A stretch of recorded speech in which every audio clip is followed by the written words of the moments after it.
Let's change the conversation now, where the International Monetary Fund has said the naira is currently under pressure and Nigeria is free to seek loan from the fund to stabilize the currency if it considers it a good option. The Washington-based lender, however, noted that recent exchange reforms and other steps taken by the Nigerian authorities were in order. It also expressed support for Olayemi Cardoso-led Central Bank of Nigeria's last week's decision to halt the 8-year foreign exchange ban on cement, rice, poultry products, and 40 other items. The past administration of the CBN had imposed the forex ban in 2015.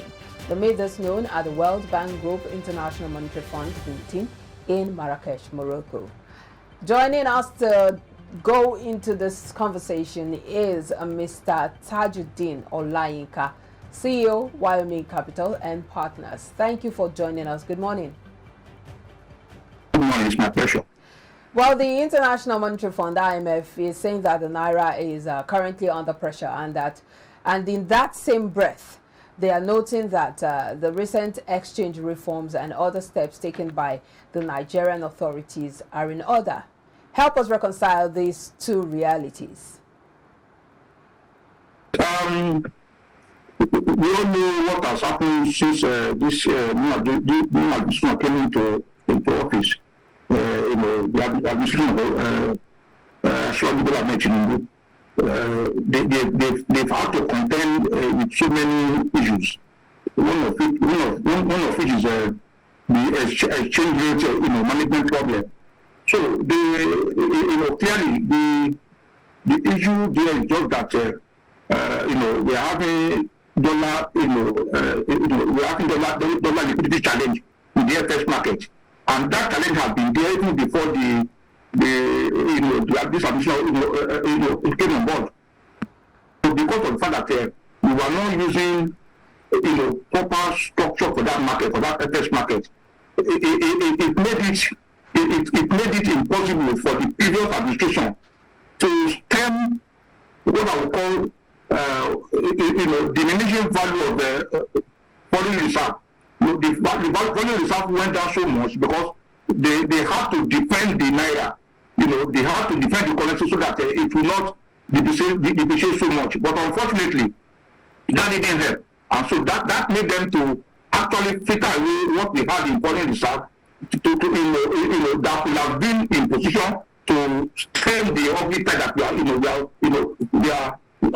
going through at the moment. So it's clearly a mismatch of policy in the past, and they're trying to correct that policy going forward. That's the state here. So there is dollar liquidity challenge, and the IMF has noticed that. The IMF does not even need to tell us that we're having external imbalances. So at any time you have that under that pressure, you of course will have to you have to contend with series of issues around that, which is having to look for dollar to support your foreign exchange requirements in the economy.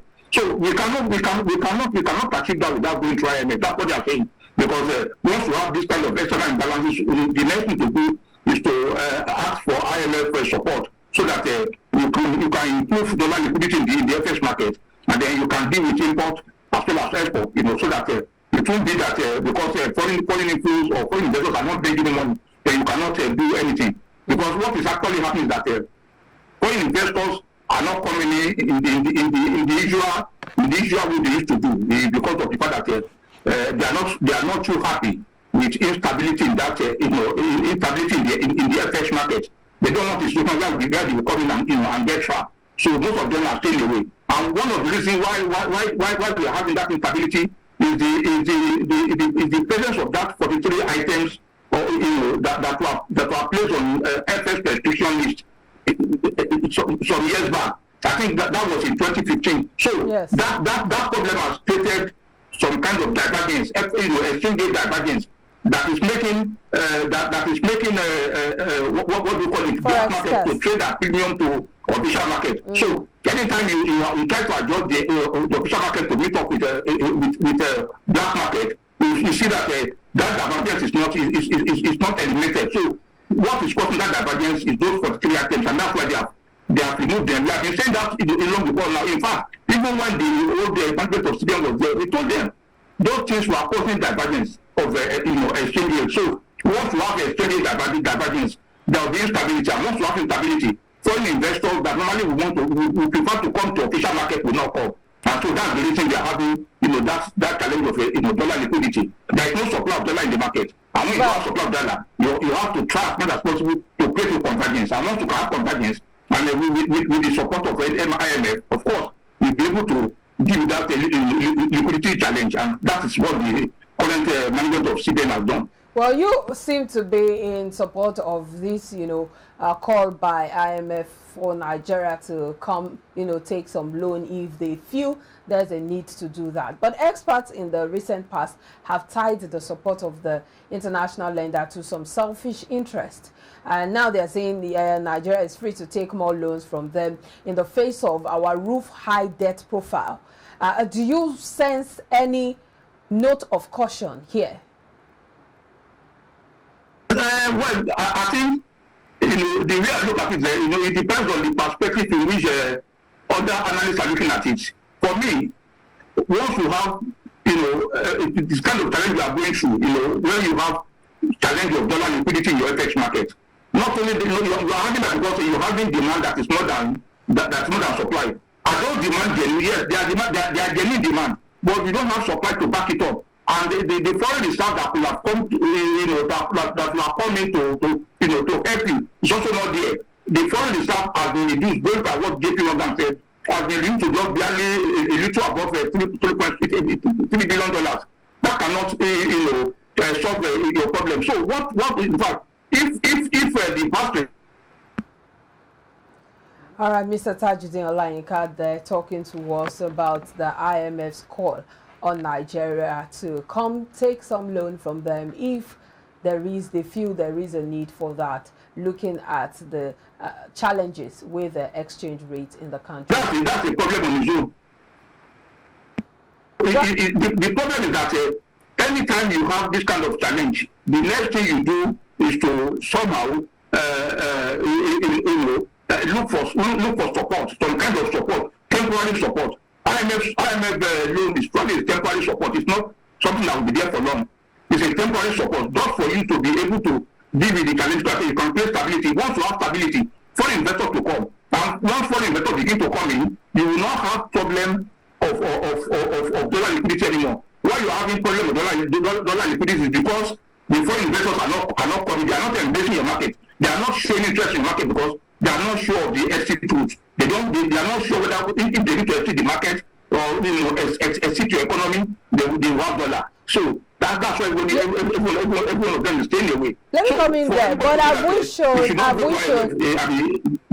is something I cannot understand. Okay, have we shown the right or the necessary level of accountability in the past loans that we've taken? Because you have said that, yes, we need the loans to gain stability, looking at the current challenges bedeviling the exchange rate and the economy.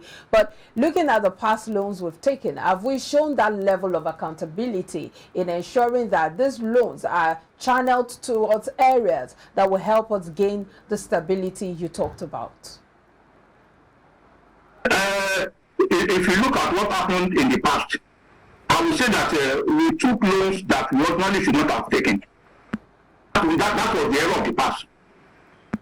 2015 and 2023, when President Buhari was in office, a lot of things happened. And those things happened because that regime had a different focus about how best to manage the economy.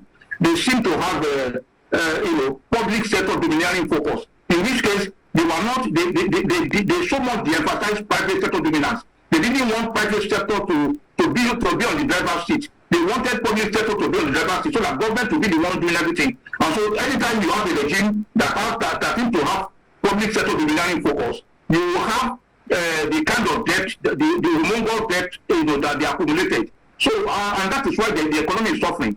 There is nowhere in the world again where anybody is practicing that kind of economic model where we want government to be the one handling everything. That was why they went into huge